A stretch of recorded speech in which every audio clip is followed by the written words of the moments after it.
প্রণয়ের অমল কাব্য পর্ব সংখ্যা ৬০। লেখক DRM সোহাগ। গল্প পাঠে আমি অরোরা ইসলাম। কথাটা বলে ইরফান জায়গা প্রস্থান করে।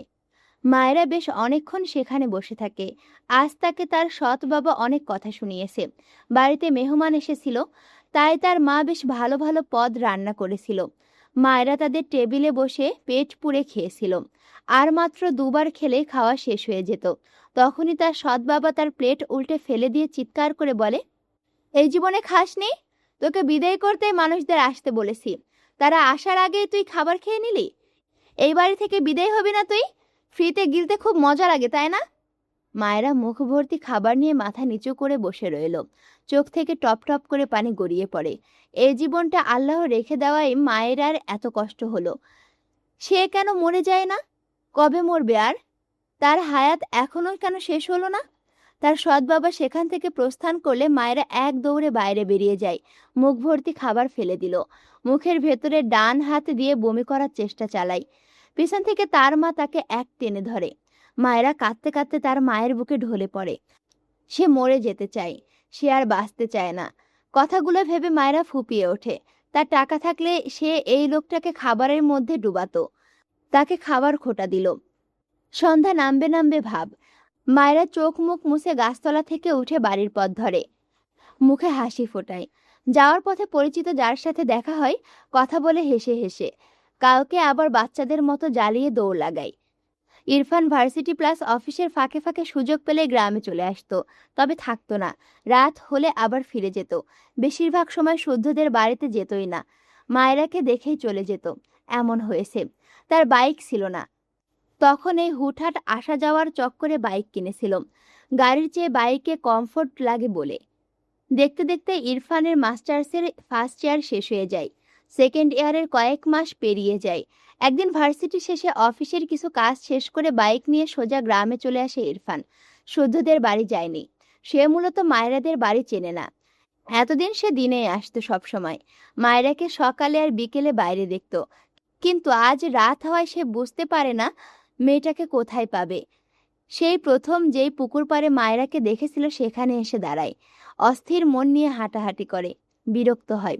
আজ ভার্সিটিতে মাস্টার্সের এক্সাম থাকায় দিনের বেলা আসতে পারেনি। রেগে ডান হাত মুষ্টিবদ্ধ করে গাছে একটা পাঞ্চ মারে। মেয়েটাকে না দেখতে পেয়ে সে চরম বিরক্ত। বেশ কিছুক্ষণ পর হতাশ হয়ে সেখানে দাঁড়িয়ে শীষ বাজায়। ধীরে ধীরে কাঁচা রাস্তায় হাঁটতে থাকে। একটি গানের শীষ বাজায়।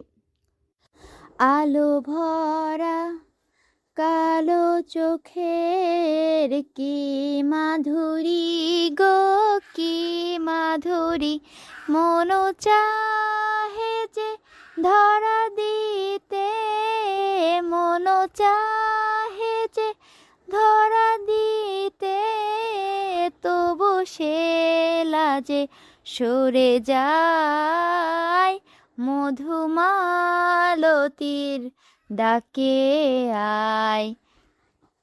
হঠাৎই তার কান সজাগ হয়। মেয়ে কণ্ঠে কেউ ডাকছে, শিশুয়ালা।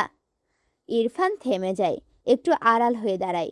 অন্ধকার হওয়ায় তেমন স্পষ্ট দেখা গেল না, তবে চাঁদের আলোয় মায়েরাকে দেখে চিনতে পারল সে। ইরফানের চোখে মুখে বিস্ময়। মায়েরা শিশুয়ালা বলে ডাকছে, সাথে এদিক ওদিক তাকিয়ে খুঁজছে। ইরফানের কাছে ব্যাপারটা বেশ ইন্টারেস্টিং লাগলো।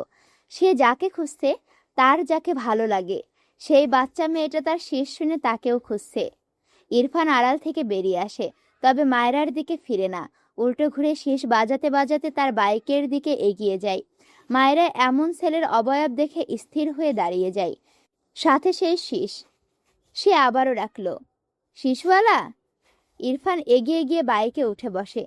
কিছুটা আওয়াজ করে বলে ওঠে, ইয়া। কথাটা বলে আবারও শীষ বাজাতে বাজাতে বাইকে এক টান দেয়। ইরফানের কাছে মায়েরার ব্যাপারটা ভীষণ ইন্টারেস্টিং লাগে। সে সিদ্ধান্ত নিয়ে রেখেছে মায়েরার অ্যাটলিস্ট 17-18 বছর হলে বিয়ে করবে। এতদিনে বাচ্চা মেয়ের এই বয়স থেকে বড় হওয়া পর্যন্ত তার ভেতরকার একটা নতুন অনুভূতি, এটার সূচনা থেকে ইরফান এনজয় করতে পারবে। ইরফান সেদিন শুদ্ধদের বাড়িতে ছিল। এর পরদিন সকাল সকাল শুদ্ধদের বাড়ি থেকে বেরিয়ে যায়, তাদের বাড়ির উদ্দেশ্যে রওনা হয়। গ্রামের গণ্ডি থেকে বেরোনোর আগেই রাস্তায় মায়েরাকে দেখে বাইক থামায়, মাথায় হেলমেট। ওভাবে গম্ভীর চোখে মায়েরাকে দেখছে। যে মেয়ে ভীষণ চঞ্চল, খই ফোটার চেয়েও মুখ বেশি চলছে মায়েরার। সাথে মায়েরার এর সাথে হাজারটা দুষ্টুমি, এর ওর ওপর ঢলে পড়ছে হাসতে হাসতে। ইরফান চোয়াল শক্ত করে মায়েরার দিকে তাকালো। এত বেশি কথা বলা মানুষ ইরফানের পছন্দ নয়। শুধু পছন্দ নয় এমন না, এ ধরনের মানুষকে টোটালি সহ্য করতে পারে না। স্কুল লাইফে এমন অনেক চঞ্চল মেয়ে বা ছেলে তার সাথে কথা বলতে আসলে সে মুখ ফিরিয়ে রাখত। কেউ বেশি জোর করলে তাকে থাপ্পড় মেরে দিত। এজন্য ইরফানকে অনেকেই বিরক্ত চোখে দেখত। ইরফান সেসবকে পাত্তা দিত না।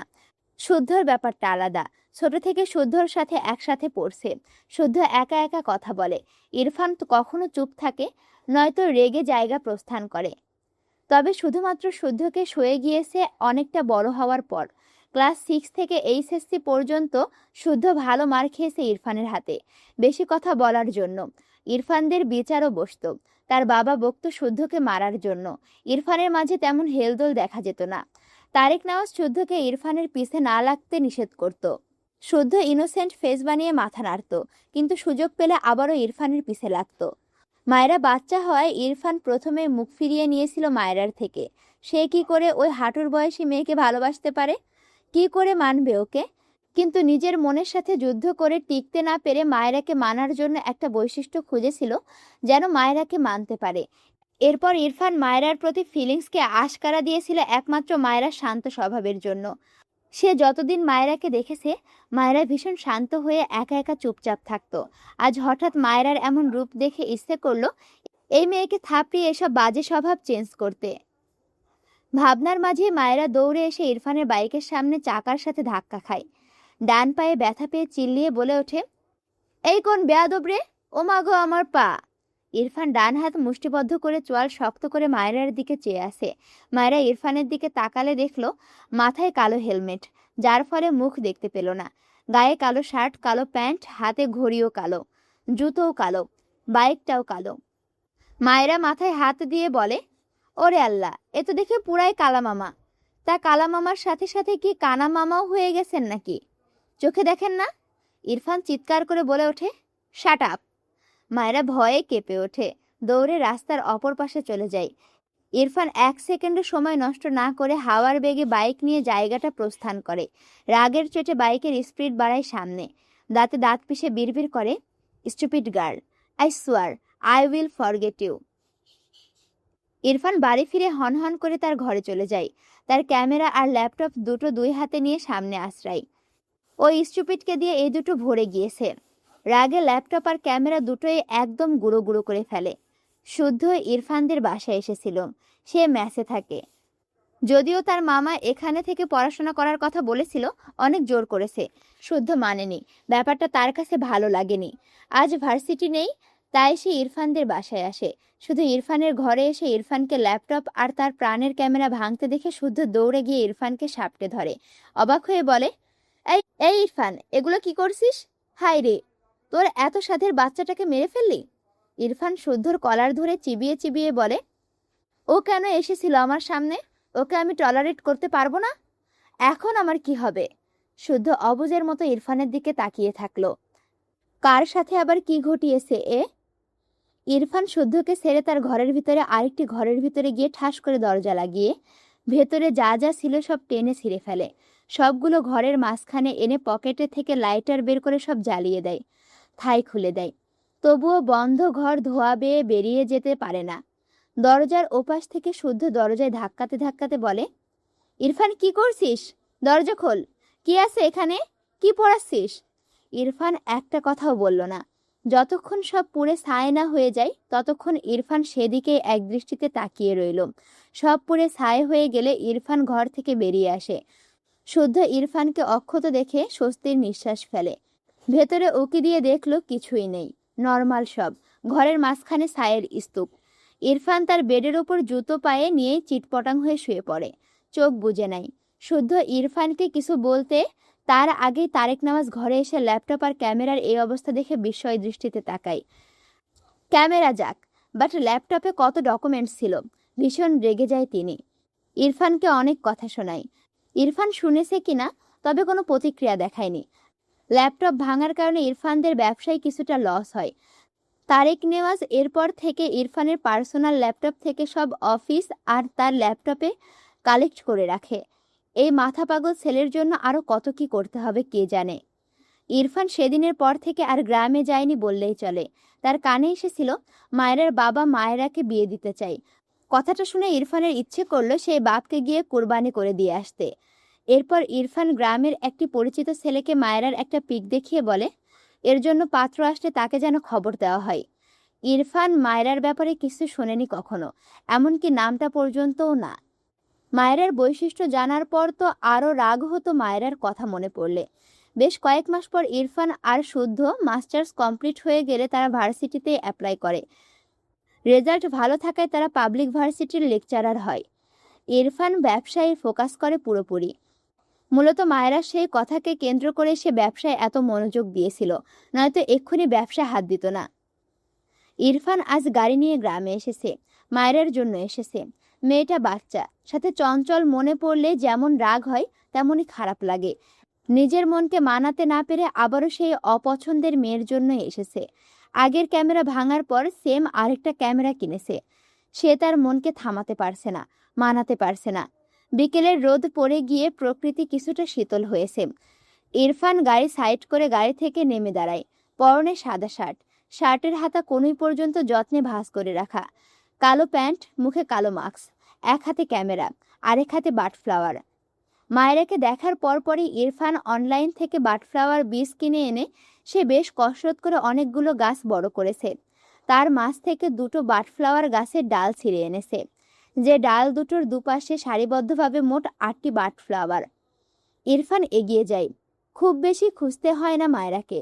ভাগ্যক্রমে মায়েরা আজও সবুজ জামা পরেছে। ইরফান মায়েরার দিকে শীতল দৃষ্টিতে তাকালো, তবে একটু পরেই ইরফানের দৃষ্টিতে বিরক্তি ভর করে মায়েরার চঞ্চলতায়। মায়েরা বেশ কয়েকজন বাচ্চাদের মাঝে খেলাধুলো করছে, পায়ে ধুলো মাখা। ইরফানের ইচ্ছে করলো আগে একে ঠাঠিয়ে ইচ্ছে মতো থাপড়ে মানুষ বানাতে। মায়েরার বয়স তখন 14 বছরের একটু বেশি। মায়েরার দেহের গড়ন খুব বেশি চিকন নয়, আবার খুব বেশি মোটা নয়। বয়স কম হলেও মায়েরার গ্রোথ ভালো থাকায় মায়েরাকে অন্যদের চেয়ে বেশ বড়ই লাগে। ইরফান নিজের বিরক্তি নিজের মাঝে চেপে একটা 5 বছরের বাচ্চার হাতে বাটফ্লাওয়ারের ডাল হাতে দিয়ে মায়েরাকে হাত দিয়ে দেখিয়ে দেয়, আর বলে এটা মায়েরাকে গিয়ে দিতে। পকেট থেকে বেশ কয়েকটি চকলেট বাচ্চাটির হাতে দিয়ে বলে তার কথা যেন না বলে। বাচ্চাটি সব মেনে নিয়ে মায়েরার দিকে দৌড় দেয়। ইরফান সোজা হয়ে দাঁড়ায়, মায়েরার দিকে তাকায়। মেয়েটা ঘেমে গিয়েছে, তবুও লাফ ঝাঁপ থামানোর গন্ধ নেই। ইরফানের বিরক্তির মাত্রা বাড়ছে বই কমছে না, সাথে রাগও হচ্ছে। মেয়েটা শান্তশিষ্ট হলে খুব কি ক্ষতি হতো? বাচ্চা ছেলেটি মায়েরার হাতে বাটফ্লাওয়ারের ডাল দুটি ধরিয়ে দিলে মায়েরা বাচ্চাটির হাত থেকে সেগুলো নেয়। ভুরুকুসকে বলে এগুলো কে দিল তোকে? বাচ্চাটি বলতে গিয়েও থেমে যায়। বাচ্চা ছেলে, তাকে একজন চকলেট দিয়ে বলতে নিষেধ করেছে, সেও বলবে না, তাই কিছু না বলেই দৌড় দেয়। মায়েরা ডাকলেও শোনে না। মায়েরা অবাক হয়, হাতের ডাল দুটির দিকে তাকালে অবাক হয়। এত ইউনিক জিনিস এর আগে কখনো দেখেনি। মায়েরার মনে হলো ডালে ধরে থাকা সবুজ পাতাগুলো এক একটা মুড়িয়ে মুড়িয়ে নিখুঁত হাতে বানানো টিয়া পাখি, যার মাঝে প্রাণ নেই, তবে ভীষণ সুন্দর। তার মনে হয় টিয়া পাখির মতো দেখতে এই টিয়া ফুলগুলো এক্ষুনি তার সাথে কথা বলবে বলবে ভাব। মায়েরার মুখে হাসি ফুটে ওঠে। তার পাশে থাকা বান্ধবীদের দেখায়, সকলেই বেশ অবাক হয়। মায়েরা তার বান্ধবীদের রাস্তা থেকে নেমে একটা মাঠে যায়, যেখানে মানুষজন নেই তেমন। এরপর সেখানে ঘাসের ওপর পা ভাঁজ করে বসে। তার দুপাশে তার বান্ধবীরা বসে। মায়েরার খোপা করা চুলগুলো খুলে যায়, কিছুটা চুল সামনে হেলে আসে, মুখে হাসি, দুহাতে বাটফ্লাওয়ার। ইরফান দূর থেকে মায়েরার প্রতিটা ভাবভঙ্গি তার ক্যামেরায় বন্দি করে নেয়। ইরফানের চোখে মুখে মুগ্ধতা, ঠোঁটের কোণে স্বচ্ছ সূক্ষ্ম হাসি। মায়েরার পানে মুগ্ধ দৃষ্টি নিবদ্ধ রেখে বিড়বিড় করে, জীবন্ত বাটফ্লাওয়ারের কোলে ঘুমন্ত বাটফ্লাওয়ার, সো কিউট। হঠাৎই ইরফানের মুখ থেকে হাসি মিলিয়ে যায়। মায়েরার দিকে চেয়ে চোখ মুখ মুহূর্তেই কেমন শক্ত হয়ে যায়। মায়েরা তার হাতে থাকা ডাল থেকে বাটফ্লাওয়ারগুলো একটা একটা করে ছিঁড়ে তার বান্ধবীদের দিচ্ছে। ইউনিক জিনিস, আর ভীষণ কিউট। মায়েরা সবাইকে ভাগ করে দিল। সবশেষে তার কাছে থাকলো 3টে। সেগুলো তার হাতে নিয়ে সবাইকে টাটা বলে মাঠ থেকে রাস্তায় উঠে আসে। ইরফান চোয়াল শক্ত করে মায়রার দিকে চেয়ে আসে। সে ভালোবেসে তার বাটফ্লাওয়ারের জন্য এগুলো এনেছে, আর এই স্টুপিড তার ভালোবাসা সবার মাঝে বিলিয়ে দিচ্ছে। ইরফান রাগ চেপে রাখতে না পেরে সর্বশক্তি দিয়ে হাতের ক্যামেরা ছুঁড়ে ফেলে। মায়েরা খুব বেশি দূরে ছিল না। ক্যামেরাটা একদম তার সামনে গিয়ে পড়ে। মায়েরা দুপা পিছিয়ে যায়। এক্ষুনি তার পায়ের ওপরে এসে পড়তো এটা। মায়েরা চোখ তুলে তাকালে এক অপরিচিত লোককে দেখল। মুখ দেখতে পায় না, মুখে মাস্ক থাকায়। গেট আপ দেখে বুঝলো এটা শহুরে ছেলে, আর ক্যামেরাটাও ওদিক থেকে আসলো। লোকটাই হবে। এই ভেবে মায়েরা নিচু হয়ে ক্যামেরাটা তুলে ইরফানের সামনে এসে দাঁড়ায়। ইরফান দুহাত মুষ্টিবদ্ধ করে হাতে নিচু করে চোখ বুজে আসে। মায়েরা গলা ঝেড়ে বলে, ভাইয়া, এটা কি আপনার? ইরফানের রাগের মাত্রা বোধহয় এবার 16 কলা পূর্ণ হলো। ভাইয়া? সে তার বাটফ্লাওয়ারের ভাইয়া? Like seriously?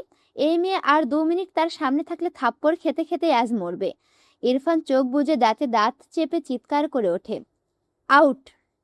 এত জোরে ধমক মায়েরার কাছে আনএক্সপেক্টেড ছিল। মেয়েটা ভয়ে কেঁপে ওঠে। হাত থেকে ক্যামেরাও পড়ে যায়। কোনো দিকে না তাকিয়ে দৌড় লাগায়।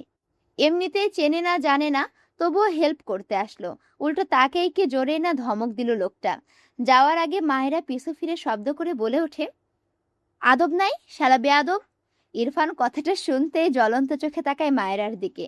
মায়েরা যান হাতে নিয়ে দৌড় প্রায় অদৃশ্য হওয়ার পথে।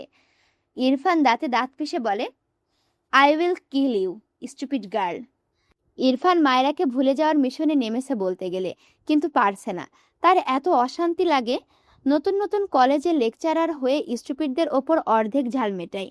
মেজাজ সবসময় গরম থাকে।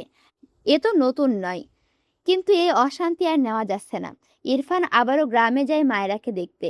সেই চঞ্চল মেয়েকে দেখে ইরফানের ভীষণ রাগ হয়। সে এইসব হ্যাবিট নিতে পারে না। এই মেয়ে তার আশেপাশে থাকলে তার অজান্তেই মেয়েটা তার হাতে ঠিক কত যে মার খাবে এটা ভেবে নিজেরই গলা শুকিয়ে আসে। সে নিজেকে চেনে। এখন কি করবে? না পারছে এগোতে, না পারছে পেছাতে। ইরফান আবারও গ্রামে আসে, মাঝে মাঝে মায়েরাকে দেখে। প্রায় রাতে সে পুকুর পাড়ে গিয়ে শিস বাজায়। ইরফানের নিজেকে এত অসহায় লাগে। সে এমন অদ্ভুত কেন? তার নিজের ওপরই ভীষণ রাগ হয়। সে মায়েরাকে চায়, বাচ্চা মায়েরাও তাকে চায়। বাট ইরফান মায়েরাকে নিজের কাছে আনতে পারছে না। কেমন এক বিশ্রী অনুভূতি। এক রাতে পুকুর পাড়ে প্রায় অর্ধেক রাত পর্যন্ত বসেছিল। পুরো 15টি সিগারেট একেবারে শেষ করে। রাতের মিটমিট করে জ্বলতে থাকা তারা আর চাঁদের আলোয় পুকুরের পানি টলটল করে। ইরফান স্পষ্ট দেখতে পায় এই টলটলে পানিতে মায়েরার মায়াবী মুখটা, ভাসা ভাসা মুখ। মৃদু হাওয়ায় গাছের পাতার সাথে সাথে পুকুরের পানি মৃদু দোলে, সাথে জ্যোৎস্নায় মাখা মায়েরার মায়াবী মুখ। ইরফানের ঠোঁটের কোণে সূক্ষ্ম হাসি ফুটে ওঠে। বিড়বিড় করে, তুমি আমার দূরে থাকা অপছন্দের এক চঞ্চল হরিণী, যাকে ছোঁয়ার তৃষ্ণা আমার হৃদয়ে এক তাণ্ডবময় অস্থিরতা জাগায়, যা আমি চাইলেও থামাতে পারি না। বাটফ্লাওয়ার। ইরফান মায়েরাদের বাসা চিনত না। সে পুকুর পাড় থেকে হাঁটতে হাঁটতে একটা উঠোনের চৌকি দেখে সেখানে শুয়ে পড়ে। মাঝে মাঝে এখানে এসে শুয়ে পড়ত। তার ক্যারেক্টারের সাথে এটা একদমই মানানসই নয়। যেখানে সে রাস্তার পাশে বসতেই 10 বার ভাবে, সেখানে কার না কার চৌকি পাতা সেখানে এসে শুয়ে পড়ত, শিস বাজাতো। মাঝে মাঝে নিজের অবস্থান বুঝতে পেরে দ্রুত জায়গা প্রস্থান করত। এক রাতে ইরফান আবারও পুকুর পাড়ে এসে শিস বাজায়। সেদিন সে আবারও শুনতে পায় মায়েরার ডাক। ইরফান ঢোক গিলে মায়েরা দৌড়ে আসছে। ইরফান অন্ধকারে দাঁড়িয়ে থাকলো। মায়েরা হঠাৎই হোঁচট খেয়ে পড়ে যায়। ডেকে ওঠে, শিশওয়ালা! ইরফান এগিয়ে যেতে গিয়েও যায়নি। তার মায়েরাকে দেখলে রাগ হয়। মেয়েটা তার হাতের শক্ত মার খাবে। এই মেয়েটা চঞ্চল না হলে নিশ্চয়ই সুন্দরভাবে আসতো, এমন দৌড়ে আসতো না, আর এভাবে পড়েও যেত না। ইরফানের রাগ মাথা চাড়া দিয়ে ওঠে। ইচ্ছে করলো আগে একে উঠিয়ে 4টে থাপ্পড় দিতে। এগোলো না। মায়েরার সামনে একটি কুকুরকে দেখে ইরফানের রাগ তরতর করে বেড়ে যায়। কুকুরটি মায়েরার দিকে এগোলে ইরফান চোখ বড় বড় করে তাকায়। সে বাটফ্লাওয়ারকে আঘাত করবে বলে বিয়েটাই করছে না, আর এই কুকুর তার বাটফ্লাওয়ারের দিকে পা বাড়াচ্ছে? কত বড় সাহস! দাঁতে দাঁত চেপে উচ্চারণ করলো, ডিসগাস্টিং। কুকুরটি ইরফানের কথা শুনেছে কিনা মায়েরা পাশ দিয়ে দৌড় দেয়। ইরফান সময় নষ্ট করল না। বড় বড় পা ফেলে তার বাইকে উঠে পড়ে মায়েরার থেকে অনেকটা দূরত্বে। এরপর হাওয়ার বেগে জায়গাটা প্রস্থান করে। ইরফান মূলত কুকুরের পিছু নিয়েছে, কিছু দূর যেতেই দেখল কুকুরটি এক গাছের নিচে বসে হাঁপাচ্ছে। তার পাশেই দুটো কুকুরছানা, যেন তারা মায়ের সেবা করছে। ইরফান যে রাগ নিয়ে এসেছিল তাতে কিভাবে যেন পানি পড়ল। সে আর এগোলো না কুকুরটির দিকে। বেশ অনেকক্ষণ সময় নিয়ে শুধু তাকিয়ে রইল কুকুরছানা সহ বড় কুকুরটির দিকে। তার চোখে মুখে অসহায়ত্ব। সে তার বার্ডফ্লাওয়ারকে এভাবে আদর করে শুয়ে দিতে পারে না। ভীষণ খারাপ লাগে তার। তার বিপরীত ধর্মীর মায়েরাকে দেখে তার ভীষণ রাগ হয়। ইরফান বেশ কিছুক্ষণ পর আবারও মায়েরার এখানে আসে। যেখানে মায়েরা পড়ে গিয়েছিল এসে জায়গাটা ফাঁকা দেখল। ইরফান আশেপাশে তাকিয়ে খুঁজল মায়েরাকে। কোথাও দেখতে না পেয়ে একটি দীর্ঘশ্বাস ফেলে। এগিয়ে গিয়ে তার বাইকের উপরে উল্টো দিকে হয়ে দুপা দুদিকে দিয়ে বসে। পকেট থেকে সিগারেটের প্যাকেট আর লাইটার বের করে। পুরো 5টি সিগারেট পোড়ায়। এরপর বাইকের ওপর কোনো রকমে শুয়ে দুহাত মাথার নিচে রাখে। বাম পা ভাঁজ করে রেখে ডান পা পায়ের ওপরে রাখে। এরপর চোখ বুজে মলিন সুরে গেয়ে ওঠে, আচ্ছা এখানে একটা গান আছে, আমি রিডিং আকারে পড়ি, বুঝছো? তোমাকে ছোঁয়ার নেই তো আমার সাধ্য, দেখতে পাওয়া সে তো বড় ভাগ্য। মনটা অবাধ্য হচ্ছে প্রায়শ, কষ্টের বোঝা বেড়েই যাচ্ছে ক্রমশ। ঘুম চলে যায় তোমার চোখে বেড়াতে। আচ্ছা, তোমরা এবার অনেকে অভিযোগ করবে আমি কেন গানটা গাইলাম না। আসলে আমার এখানে এখন কারেন্ট নেই তো, ওই জন্য ওয়াইফাইও নেই। আমি চাইলেই গানটা ইউটিউব থেকে শুনে গানটা গাইতে পারছি না। সেই জন্যই মূলত আমি রিডিং আকারে পড়লাম, বুঝছো? থেমে যায় ইরফান। দৃষ্টি জোড়ায় অসহায়ত্ব। চোখের মণি দুটি অন্ধকার আকাশ পানে। বার্ডফ্লাওয়ারকে ছোঁয়ার সাধ্য তার নেই। ছুতে গেলে সে আঘাত পাবে। কি করে এগোবে ইরফান? আকাশ পানে চেয়ে বিড়বিড় করে, সরি বার্ডফ্লাওয়ার। তারেক নেওয়াজ ইরফানকে রাজি করাতে পারছেন না মায়েরাকে বিয়ের জন্য। অনেক দিন থেকে বলছে, কিন্তু ইরফান শোনে না। ওদিকে মায়েরা সৎ বাবা মায়েরার জন্য 2 দিন পর পর পাত্র আনে।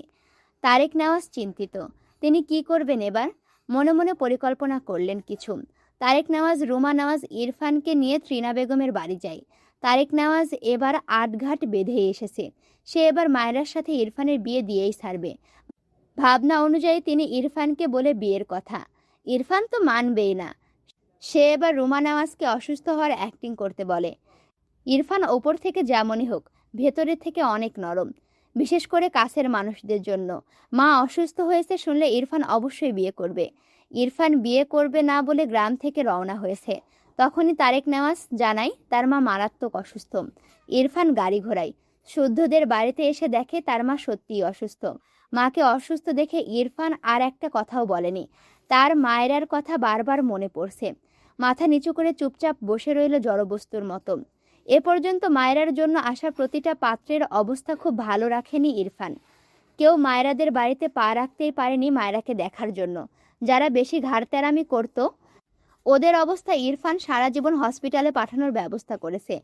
তারেক নেওয়াজ ইরফানের মাথায় হাত বুলিয়ে মৃদুস্বরে বলে, বিয়ে করলে তোমার জীবন সুন্দর হবে।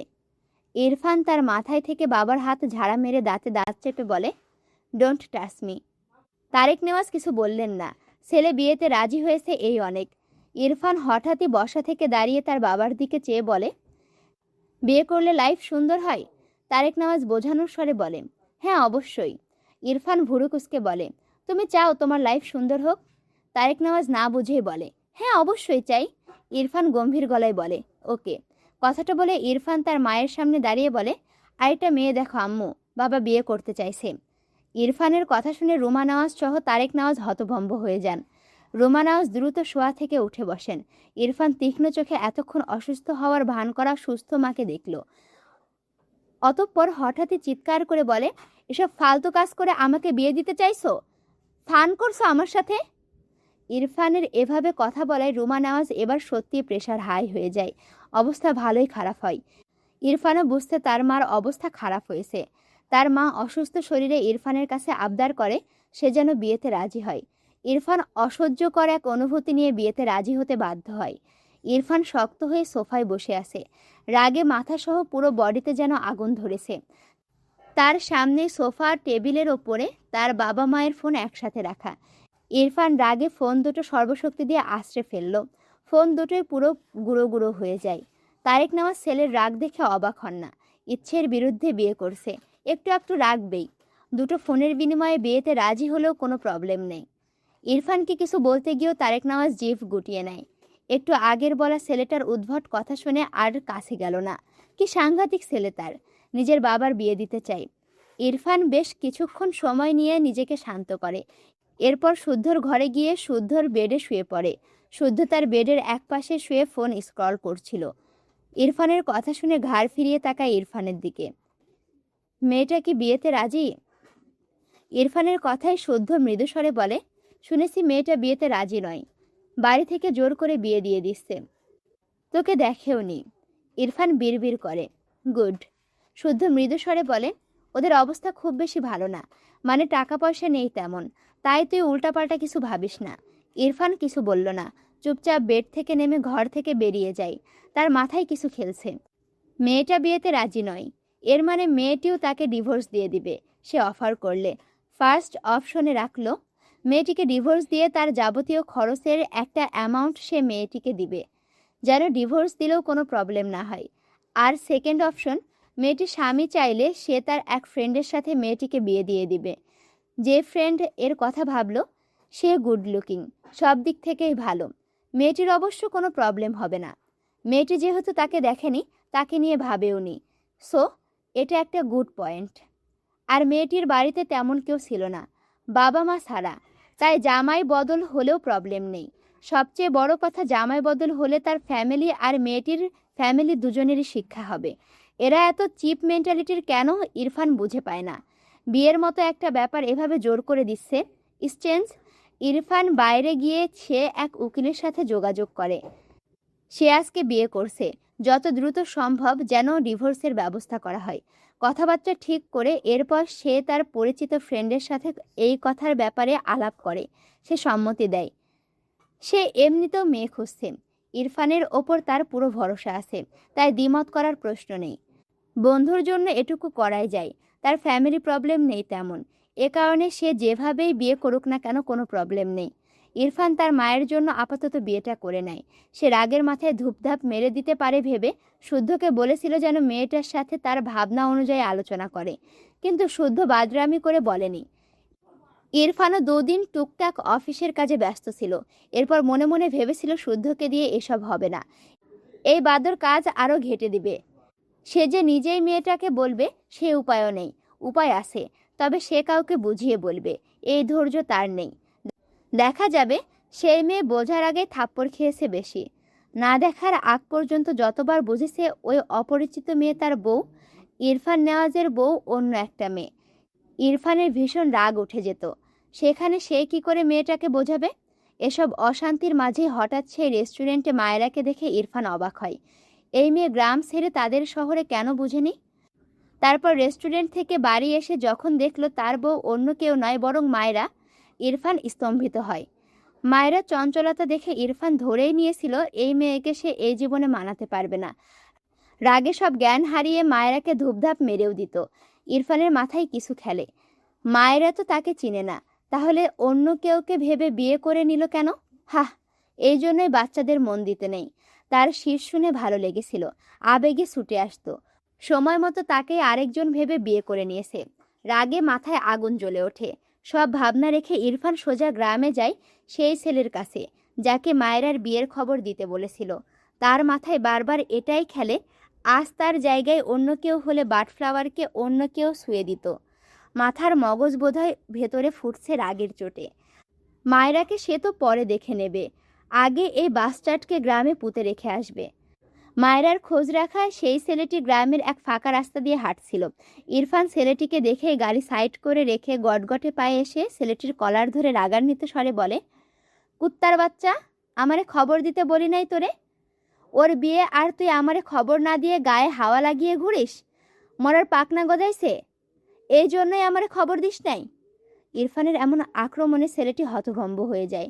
ইরফানের কথার ধরনেও একটু অবাক হয়, সাথে ভয়ও পায়।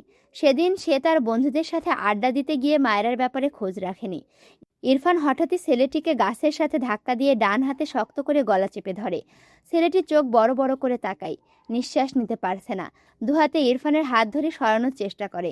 ইরফান এক চুল ছাড়ল না, চিবিয়ে চিবিয়ে বলে, আমার বার্ডফ্লাওয়ারকে অন্য কেউ ছোঁয়ার জন্য অ্যারেঞ্জ করেছিলি, এরপর আবার বাঁচার স্বপ্ন নিয়ে হেঁটে বেড়াচ্ছিস। এত মিথ্যা স্বপ্ন দেখে বাঁচিস কিভাবে? তোকে তো টুকরো টুকরো করে কুত্তাকে দিয়ে খাওয়ালেও আমার জ্বালা মিটবে না। ছেলেটা বহু কষ্টে মিথ্যা বলে। ভাই ভাই, আমারে মাফ কইরা দেন, আমি আপনাকে ফোনে পাইনি। ইরফান চিৎকার করে বলে, ফোনে পাসনি? আমার সামনে গিয়ে খবর দিবি, দিলি না কেন? এই বল। ছেলেটি ভীত স্বরে বলে, ভাই আপনার টাকা আপনারে ফেরত দিয়া দিমো, আমারে ছাইরা দেন। ইরফান ছেলেটির গলা আরো শক্ত করে চেপে ধরে, ভস্ম করে দেওয়া চোখে চেয়ে দাঁতে দাঁত পিষে বলে, ওই টাকার সাথে তোরে বিষ মিশিয়ে খাওয়াবো বাস্টার্ড।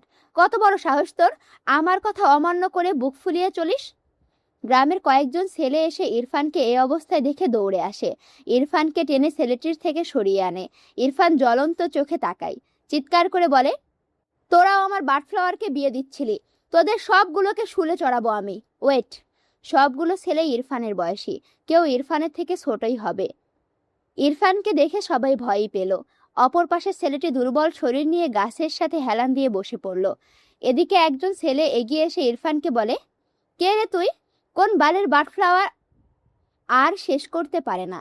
ইরফান তেড়ে গিয়ে চিটপটাং করে ফেলে দিয়ে দুহাতের সর্বশক্তি দিয়ে গলা চেপে ধরে। সবাই হতভম্ব হয়ে যায়। এবার ইরফানকে দেখে ভালোই ভয় পায় সকলে। ইরফান জ্বলন্ত চোখে চেয়ে বলে, তুই আমার বার্ডফ্লাওয়ারের নাম মুখে নিচ্ছিলি? আমার বার্ডফ্লাওয়ারের নাম? এত সাহস! কথাটা বলে তৎক্ষণাৎ ডান হাত মুষ্টিবদ্ধ করে ছেলেটির নাক মুখ বরাবর 3টে ঘুষি মারে। মন মতো হলো না বোধহয়। রেগে বলে, তোর মুখ আগে ভাঙবো, ওয়েট। এরপর আশেপাশে কিছু একটা খুঁজে একটা ইট পাই। বা হাতে ইট উঁচু করে ছেলেটার মুখ বরাবর মারে। ওদিকে শুদ্ধ এক কাজে গ্রামে এসেছিল 1 ঘন্টার জন্য, আবার শহরে ফিরবে। রাস্তায় একজন তাকে বলে তার মামাতো ভাই নাকি কাকে মারছে। খুঁজতে খুঁজতে এসে দেখে ইরফানের সত্যি সত্যি একটি ছেলেকে মারার জন্য সব প্রিপারেশন নেওয়া শেষ। শুদ্ধ দৌড়ে এসে ইরফানের হাত থেকে বড় ইটটা কেড়ে নিয়ে ছুঁড়ে ফেলে। ইরফান রেগে তাকায় শুদ্ধর দিকে। শুদ্ধ টেনে তুলল ইরফানকে। মাটিতে শুয়ে থাকা ছেলেটির নাক মুখ দিয়ে রক্ত পড়ছে। শুদ্ধ ইরফানকে সাপটে ধরে বাকি ছেলেদের উদ্দেশ্যে বলে, একে নিয়ে যাও। ইরফান কথাটা শুনে শুদ্ধর দিকে তাকিয়ে চিবিয়ে চিবিয়ে বলে, তুই ওকে বাঁচিয়ে দিচ্ছিস কেন? ও বাজে কথা বলছিল আমার। ইরফান থেমে যায়। শুদ্ধকে ধাক্কা মেরে নিজের থেকে সরিয়ে দেয়। ছেলেগুলো এখান থেকে ততক্ষণে চলে গিয়েছে। ইরফান গটগটে পায়ে তার গাড়ির দিকে এগিয়ে যায়। যাওয়ার আগে ইটের বড় টুকরোয় ফুটবলের মতো শট দেয়। ইটটি শুদ্ধর পায়ের কাছে আসলে শুদ্ধ লাফ দিয়ে দুহাত সরে দাঁড়ায়। ইরফান শুদ্ধর দিকে চেয়ে দাঁতে দাঁত চেপে বলে, ওয়ান ডে তোকে বেঁধে রেখে তোর বউয়ের পিছে কুত্তা লেলিয়ে দিব আমি, জাস্ট ওয়েট। ইরফান কথাটা বলে জায়গাটি প্রস্থান করে। শুদ্ধ তবদা খেয়ে ইরফানের দিকে তাকিয়ে রইল। এখানে তার বউ কোথা থেকে আসলো? লে হালুয়া। একে তো মায়েরা বাচ্চা, তার উপর মায়েরা চাঞ্চল্যের কারণে ইরফান সত্যি নিজের রাগ কন্ট্রোল করতে পারে না। এর সাথে আরেকটা রাগ অ্যাড হয়েছে। সে একদিন খোঁজ নেয়নি, আর এই মেয়ে বিয়ের পিড়িতে বসে গিয়েছে। এটা যেন তার মগজে আগুন ধরিয়ে দেয়। সে তো বিয়ে করে ঠিকই ডিভোর্স দিত অন্য কেউ হলে, কিন্তু এই স্টুপিডকে অন্য কেউ বিয়ে করলে তার বার্ডফ্লাওয়ারকে অন্য কেউ ছুঁয়ে দিত। ভাবতেই মাথায় রক্ত উঠে যায়। সব মিলিয়ে ধূপধাপ মায়েরাকে মেরে দেয়। এরপর রাগটা একটু কমলে যেই ভাবে আর মারে না, অমনি মায়েরা এসে তার মাথায় আবারও বিগড়ে দেয়। এত এত মেরে নিজেকে ভীষণ অসহায় এক প্রাণী মনে হয় ইরফানের। পূর্বের কিছু স্মৃতি নড়াচড়া করে। ইরফান দীর্ঘশ্বাস ফেলে। দিনের আলো নিভে রাতের অন্ধকার নেমেছে ধরণীতে। ইরফান ব্যালকনিতে দাঁড়িয়ে সিগারেটের ধোঁয়া শূন্যে ওড়ায়, দৃষ্টি রাতের কালো আধারে। হঠাৎই ঘরের ভেতর থেকে মায়েরার কাশির শব্দ পেয়ে দ্রুত সিগারেট ঠোঁটের ফাঁক থেকে সরিয়ে ডান হাতের মুঠোয় নিয়ে চেপে ধরে। ব্যালকনির কোনায় ছোট টেবিলে ড্রয়ার থেকে চুইনগাম নিয়ে মুখে দেয়। আরেকটি ড্রয়ার থেকে রুম স্প্রে বের করে চারিপাশে স্প্রে করে দেয়। তখনই মায়েরা বেলকনিতে এসে দাঁড়ায়। সে বুঝেছে ইরফান সিগারেট খাচ্ছিল, কিন্তু হঠাৎ স্ট্রবেরির ফ্লেভার পেয়ে বেলকনিতে এসেছে। বাইরে লাইটের আলো একটু একটু বেলকনিতে এসে পড়ায় মায়েরা ইরফানকে কিছুটা অস্পষ্ট দেখতে পায়। এগিয়ে এসে কোমরে হাত দিয়ে ভাবুক ভঙ্গিতে বলে, আপনার সিগারেট এমন স্ট্রবেরি হয়ে গেল কিভাবে? মায়েরার কথা শুনে ইরফান ঘাড় বাঁকিয়ে মায়েরার দিকে তাকায়। হাতে রুম স্প্রেটি টেবিলের উপরে রেখে মায়েরাকে টেনে বেলকনির রেলিংয়ের সাথে ঠেকিয়ে ইরফান মায়েরাকে ঘেঁষে দাঁড়ায়। মায়েরা মাথা উঁচু করে পিটপিট করে তাকায় ইরফানের দিকে। অন্ধকারে খুবই ঝাপসা লাগলো ইরফানকে। ইরফান তার দুহাত তুলে মায়েরার দুগালে রাখে। একদম প্রথম দিকে কত থাপ্পড় মারতো তার বার্ডফ্লাওয়ারকে। কথাটা ভেবেই চোখে মুখে অসহায়ত্ব ফুটে ওঠে।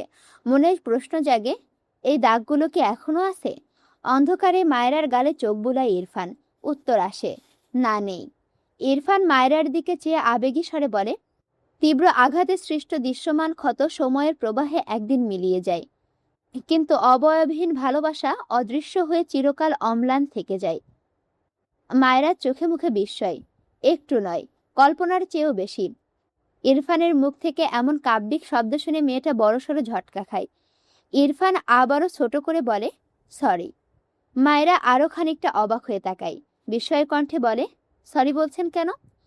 ইরফান ঝাপসা কৌতূহলী মায়রাকে তীক্ষ্ণ চোখে পরখ করে। প্রথমে মেয়েটাকে সে টলারেট করতে পারত না, দেখলেই রাগ হতো। তবে ধীরে ধীরে তার সবচেয়ে অপছন্দের এক বাচাল আর চঞ্চল মেয়েকে সে কিভাবে যেন টলারেট করতে শিখে গিয়েছে। কিভাবে? ইরফান জানে না, শুধু জানে এই মেয়েটা তার ভীষণ অপছন্দের, যার প্রতিটা কাজে সে চরম বিরক্ত হয়, রাগ হয়। আর তারপর কিছু ভেবে সূক্ষ্ম হাসে ইরফান, মৃদুস্বরে বলে, you are a magical girl. তুমি একজন জাদুকরী মেয়ে। কথাটা বলে দু হাতে মায়রাকে বেলকনির রেলিংয়ের ওপরে বসিয়ে দেয়। মায়রা ভয়ে মৃদু চেঁচিয়ে ওঠে, আল্লাহ, পড়ে যাব আমি, নামাই। বলতে বলতে দু হাতে ইরফানের গলা জড়িয়ে ধরে। ইরফান তার বাঁ হাতে মায়রার কোমর শক্ত করে জড়িয়ে ঠোঁট বাঁকিয়ে বলে, পড়ে যাও, তোমাকে ফেলতে এখানে তুলেছি। মায়রা ইরফানের গলায় মুখ ঠেকিয়ে চোখ খিচে রাখে, আরও শক্ত করে ইরফানের গলা জড়িয়ে ধরে। থেমে থেমে ভীত কণ্ঠে বলে, এখান থেকে আমি পড়ে গেলে মরে যাব, প্লিজ নামাই। ইরফান মায়রার চুলের ভাঁজে মুখ রেখে বিড়বিড় করে, স্টুপিড গার্ল, নিজের হার্টকে কেউ মেরে ফেলতে চায়? মায়রা ভয় পায়, ইরফানের ওপর রাগ হয়। রেগে মেগে ইরফানের গলায় কামড় দেয় একটা। ইরফানের চোখে মুখে কিছুটা বিস্ময়, তবে মায়রাকে কিছু বলল না, মায়রাকে ছাড়লও না। আর একটু শক্ত করে নিজের সাথে জড়িয়ে নিল তার বার্ডফ্লাওয়ারকে।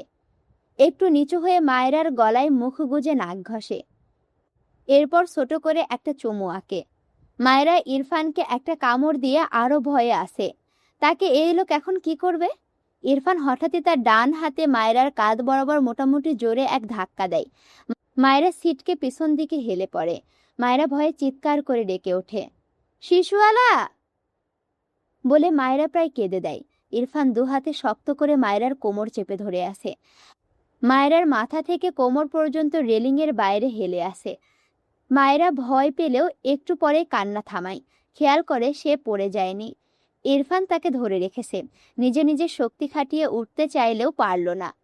মায়রার মনে হলো সে হাওয়ায় ভাসছে, তবে ধীরে ধীরে তার ভয় কমল। ভেজা চোখে ইরফানের দিকে তাকালো, অস্পষ্ট দেখল ইরফানকে। ইরফান মায়রার দিকে চেয়ে ঠোঁট বাঁকিয়ে হাসছে। মায়রা ইরফানকে সম্পূর্ণ দেখতে না পেলেও আঁচ করতে পারল তার শিশুয়ালা হাসছে। ভেজা চোখে চেয়ে অভিমানী কণ্ঠে বিড়বিড় করে, নিষ্ঠুর শিশুয়ালা। ইরফান মায়রার কথাটা বোধহয় শুনল, তবে ঠোঁটের কোণ থেকে হাসি মুছে গেল না, বরং দীর্ঘ হলো খানিক।